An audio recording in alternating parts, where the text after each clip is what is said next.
ಎಲ್ಲರೂ ಇವತ್ತು ನವೋದಯ ಮಾದರಿ ಅಣಕು ಪರೀಕ್ಷೆನ ಬರೆಯಕ್ಕೆ ಬಂದಿದೆ ಅಲ್ವಾ?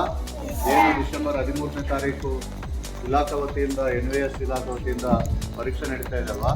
ಆ ಪರೀಕ್ಷೆಗೆ ಇವತ್ತು ಪೂರ್ವ ಸಿದ್ಧತೆ ಅಥವಾ ಮಾದರಿಯಾಗಿ ನಮ್ಮ ಒಂದು ಸಾಧನಾ ಕೋಚಿಂಗ್ ಸೆಂಟರ್ ಇದರಲ್ಲಿ ಪರೀಕ್ಷೆಯನ್ನು ಹಮ್ಮಿಕೊಂಡಿದ್ವಿ ಅಲ್ವಾ? ಸೊ ಇದಕ್ಕೆಲ್ಲರೂ ಬೇರೆ ಬೇರೆ ತಾಲೂಕುಗಳಿಂದ, ಬೇರೆ ಬೇರೆ ಹಳ್ಳಿಯಿಂದ, ಬೇರೆ ಬೇರೆ ಸ್ಥಳಗಳಿಂದ ಬಂದಿದೆ.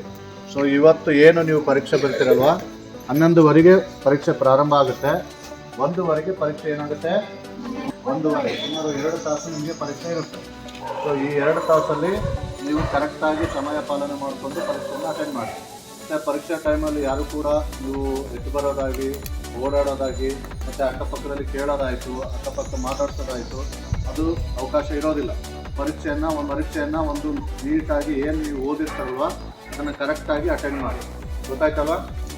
ಅವ್ರಿಗೆ ಕೇಳಿ ಏನೇ ಪ್ರಾಬ್ಲಮ್ ಆಯ್ತಂದ್ರು ಆಯಾ ರೂಮ್ ಇನ್ವಿಜಿಲೇಟರ್ ಒಬ್ಬರು ರೂಮ್ ಮತ್ತು ಬ್ಲಾಕ್ ಸೂಪರ್ವೈಸರ್ ಅಂತ ಮಾಡಿದ್ವಿ. A block, B block, C block, D block 4 ಬ್ಲಾಕ್ಗಳನ್ನು ಮಾಡಿದ್ದೀವಿ. ಆ 4 ಬ್ಲಾಕಿಂದನೂ ಒಬ್ಬರು ಸೂಪರ್ವೈಸರ್ ಇರ್ತಾರೆ. ಮತ್ತು ಆ ರೂಮ್ ಇನ್ವಿಜಿಲೇಟರ್ ಅಂತ ಆಯಾ ರೂಮ್ಗೆ ಇನ್ವಿಜಿಲೇಟರ್ ಕೊಟ್ಟಿರ್ತೀವಿ. ಗೊತ್ತಾಯ್ತಲ್ವ? ಚೆನ್ನಾಗಿ ಬರೀರಿ. ಸೊ ಒಳ್ಳೆ ಮಾರ್ಕ್ಸ್ ತೊಗೊಳೋದಕ್ಕೆ ಇದು ಭಾಳ ಹೆಲ್ಪ್ ಆಗುತ್ತೆ. ಈ ನಮ್ಮ ಒಂದು ಕೋಚಿಂಗ್ ಸೆಂಟ್ರಿಂದ ನಮ್ಮದೇ ಆದಂಥ ಒಂದು ನವೋದಯ ಸಂಜೀವಿನಿ ಒಂದು ಮಾಡೆಲ್ ಪೇಪರನ್ನು ತಯಾರು ಮಾಡಿ ಏನು ಪರೀಕ್ಷೆ ಹೆಂಗಿರುತ್ತೋ ಅದೇ ರೀತಿಯಲ್ಲಿ, ಹೌದಾ, ಈಸಿ ಮತ್ತು ಡಿಫಿಕಲ್ಟ್ ಆಧಾರದ ಮೇಲೆ ನಾವು ಪ್ರಶ್ನೆಗಳನ್ನು ಕೊಟ್ಟಿದ್ದೀವಿ. ಅದೇ ರೀತಿಯಲ್ಲೇ ಪ್ರಶ್ನೆ ಇರುತ್ತೆ ಮತ್ತು ಅದು ನವೋದಯ ಪರೀಕ್ಷೆಗೂ ಕೂಡ ಭಾಳಷ್ಟು ಉಪಯೋಗ ಆಗುತ್ತೆ. ಸೊ ಆಲ್ಮೋಸ್ಟ್ ಆಲ್ ನಿಮಗೆ ಉತ್ತಮವಾದಂಥ ಅಂಕಗಳು ಪಡೆಯೋದಕ್ಕೆ, ಉತ್ತಮ ಮಾರ್ಕ್ಸ್ ಪಡೆಯೋದಕ್ಕೆ ಸಾಧ್ಯ ಆಗುತ್ತೆ.